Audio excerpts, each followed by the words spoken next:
नमस्कार, मैं एकता सिंह। स्वागत है आपका खबरों में आजकल में। अब खबरें विस्तार से। जहानाबाद में शौच के लिए बाहर निकली एक नाबालिग लड़की से दुष्कर्म का मामला प्रकाश में आया है। इस संदर्भ में पीड़िता के पिता के बयान पर महिला थाना में गांव के ही एक युवक के खिलाफ एफआईआर दर्ज कराई गई है। घटना सकुराबाद थाना क्षेत्र के एक गांव का है। घटना के संबंध में पीड़िता के परिजनों ने बताया कि किशोरी शौच के लिए गांव के बधार में गई थी, तभी गांव के ही एक युवक अकेला पाकर उसे जबरन सुनसान जगहों पर ले जाकर उसके साथ दुष्कर्म किया। इधर महिला थाना अध्यक्ष ने बताया कि सूचक का आरोप है कि उसकी बेटी बीते 15 अप्रैल को शौच के लिए घर से निकली थी। इसी क्रम में पहले से घात लगाए गांव का ही एक युवक उसे जबरदस्ती उठा लिया और गांव से कुछ दूरी पर ले जाकर उसके साथ दुष्कर्म किया। घटना की जानकारी मिलने के बाद जब वे लोग थाना आने लगे तो उसे धमकी देकर रोक लिया गया। वह किसी तरह पहले सकुराबाद थाना पहुंची, इसके बाद वहां से उसे महिला थाना भेजा गया। थाना अध्यक्ष ने बताया कि लड़की की मेडिकल जांच कराई गई है। आरोपित युवक की गिरफ्तारी के लिए उसके संभावित ठिकानों पर छापेमारी की जा रही है। 8 बजे 8:30 बजे मेरी लड़की के पकड़ के ले चला गया था। गौतमी कुमार, बाप का नाम है उसका रमाशीष शर्मा। वो पोखर तरफ ले चला गया था। करीब 12 बजे, लमसम 11 से 12 बजे छोड़ा। ये सब आया तो बच्ची को पूछा कहाँ गई थी, तो बोला कि बच्ची बोली कि सर इस तरह के मैटर है, हमको पापा से हमको पकड़ के ले चला गया था। 2-3 घंटा रखा। कौन ले गया था? वो गौतमी शर्मा। मतलब गांव का ही युवक है? हाँ, गांव के लड़का है। अच्छा, तो रात में क्या करने गए थे? वो शौच करने गई थी। अच्छा, तो उसी दरमियान जी। कितना उम्र है बच्ची की 14 सर। तो क्या आरोपी फरार है कि पकड़ा गया? जी नहीं सर, फरार है। लड़की शौच करने गई, 15 की ही घटना है। शौच करने गई गांव के बाहर, वहाँ पे लखनऊ के पापा एक लड़का बैठा हुआ था, उसको जबरदस्ती दे दिया है।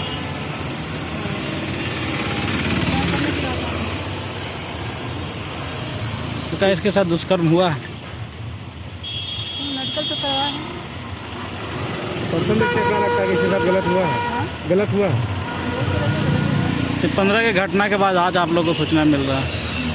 सारे में भी हम लोग पूछते तो बोली कि हम लोग दबंग है, हम लोग को निकलने नहीं दिया। आज हम लोग मुखिया वगैरह का हेल्प लेकर हम लोग आए। तो आरोपी वो पकड़ा गया, फरार है?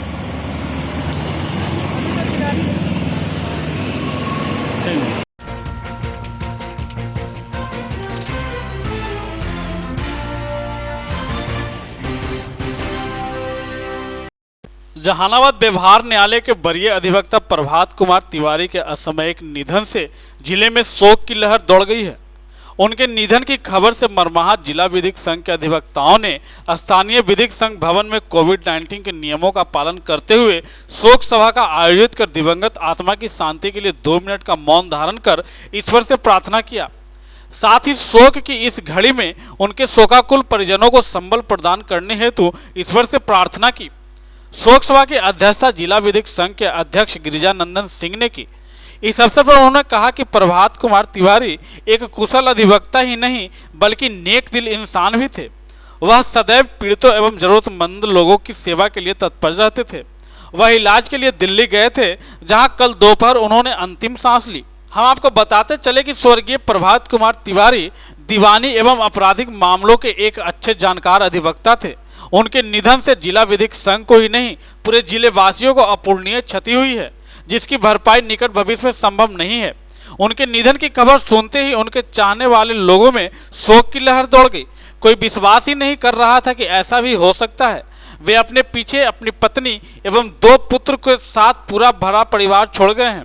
शोक सभा में संघ के कई अधिवक्ताओं ने भाग लिया।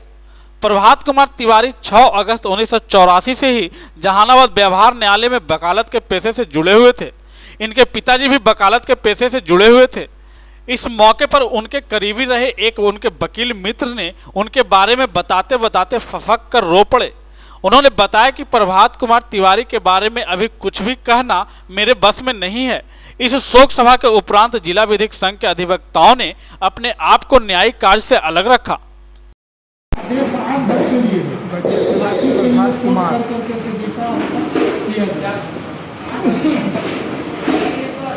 पिताजी स्वर्गीय ब्रिजेंद्र तिवारी, ग्राम भेजन, पोस्ट भेजन, थाना सकुराबाद, जिला जहानाबाद से रहने वाले। स्वभाव से बड़े मृदुभाषी, मजाकिया, किसी से कुछ लेना देना नहीं, सबको खुश रखने वाले व्यक्ति थे। और खास करके हम और सामने वाले दो भाई जब से वकालत में आए तब से तीनों साथ में। ये 8 अप्रैल को अपने गाँव में सर्दी खांसी कराने के लिए दिल्ली वहीं उनको बुखार लगी। बुखार लगने के बाद वो कोविड-19 में कन्वर्ट हो गए और कल 1:30 बजे वो अंतिम सांस ली। उनके पिताजी भी इस बार की तरफ बजरंग तिवारी यही बाग में प्रैक्टिस करते थे। उसके बाद फिर वो सरकारी APO हो गए, तो DPO हो गए, डॉक्टर ने रिटायर किया। अपने पीछे 2 पुत्र, एक विधवा पत्नी को छोड़ गए हैं। बड़ा जो मृणाल रंजन और दूसरा सौरभ कुमार। मृणाल रंजन अभी बेंगलोर में इंजीनियर है और सौरभ कुमार दिल्ली में इंजीनियर है। यहाँ तिवारी की एसोसिएशन जहानाबाद के सीनियर अधिवक्ता श्री प्रभात कुमार तिवारी जी का कोरोना से मृत्यु दिल्ली में हो गया। वो पार्किंसन की बीमारी दिखाने के लिए 8 अप्रैल को दिल्ली गए हुए थे और वहाँ बाद में उनको कोरोना हो गया और कल दिनांक 16 अप्रैल की मृत्यु हो गई अचानक। और उनके मृत्यु होने से अचानक हम लोग में शोक का लहर दौड़ गया। ढेर वकील और उनके जो साथी रहे, जो टिकड़ी कहा जाता था, श्यामदेव प्रसाद यादव जी अधिवक्ता, संजय कुमार सिंह जी अधिवक्ता जो स्पेशल PP एक्साइज हैं, सब फपक के रो पड़े उनके। और बहुत वकील यहाँ पर रो पड़े। उनका मिलनसार स्वभाव, हंसमुखिया स्वभाव, उनका चेहरा हम लोग की याद पड़ता है तो हम लोग को रोबाई छूट जाता है। इतने अच्छे भले व्यक्ति थे और सिविल और क्रिमिनल के अच्छे जानकार वकील भी थे। आज उसके लेकर के क्या आप लोग यहाँ पर? आज उनको लेकर आज 8:30 बजे सुबह में शोक सभा, हम लोग 2 मिनट का मौन रखकर शोक सभा उनके प्रति श्रद्धांजलि अर्पित किए, शोक सभा मनाए हैं। और इसकी सूचना डिस्ट्रिक्ट जज को दी जा रही है अभी चिट्ठी के द्वारा। वहाँ भी रेफरेंस होगा, वहाँ से भी शोक संवेदना आवेगा हम लोग के पास। और हम लोग कार्य से दूर हैं, हम लोग आज कोई कार्य नहीं करेंगे, कार्य स्थगित करेंगे।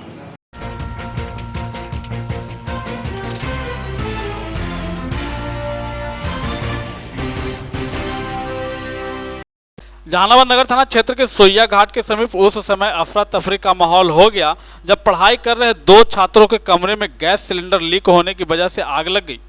आग इतनी भयावह थी कि कमरे में रह रहे 2 दोस्त बुरी तरह झुलस गए, जिनका इलाज जहानाबाद सदर अस्पताल में कराया जा रहा है। हम आपको बताते चले कि बढ़ौना के रहने वाले 2 मित्र त्रिभुवन एवं सोमरतन कुमार ने जहानाबाद पंचमहला के सोइया घाट के पास डेरा लेकर पढ़ाई करते थे। आज सुबह खाना बनाने समय गैस लीक हो जाने से अचानक घर में आग लग गई, जिससे दोनों दोस्त बुरी तरह झुलस गए, जिसकी सूचना परिवार वालों को दी गई। परिवार वालों ने मौके पर पहुंचकर दोनों का इलाज जहानाबाद सदर अस्पताल में कराया और भी बेहतर इलाज के लिए घायल के परिजनों को डॉक्टर ने सलाह दिया है। हमको तो उतना पता ना है, पर ये दोनों बोल रहा है ना कि एक दोस्त का गैस था जो मतलब खत्म हो गया। तो आया इसको रूम पे कि हमको गैस लेने के लिए, तो चेंज कर रहा था। चेंज करने से दोनों रूम बंद करके कर रहा था, पता ना था, पर अब कैसे लीक कर गया इसकी वजह से धर लिया। तो फिर मतलब दोनों हल्ला करने लगा, पूरा लहर गया था। तो बगल वाले आए और इसको मतलब लेकर हॉस्पिटल। कहाँ पर ये घटना है? गाँव से मलहटक में रहता है वो। दोनों पढ़ाई करता है? दोनों, हाँ, दोनों साथ में रह करके पढ़ाई करता है। क्या नाम है दोनों का? एक का सोमरतन है, एक का त्रिभुवन नाम। कहाँ के रहने वाला है दोनों? एक बढ़ौना रहता है और एक बढ़ौना, एक का नानी घर है और उसको कहाँ घर है पता है। और दोनों के साथ में रह करके पढ़ाई करता था। खाना बनाने के दौरान ऐसी घटना हुई। अभी इलाज करके आप लोग घर जा रहे हैं? हाँ, इलाज करके अब डॉक्टर बोले कि ठीक है, अब इसको अच्छे से करते हैं इलाज। क्या नाम है आपका? मेरा नाम मंटू कुमार।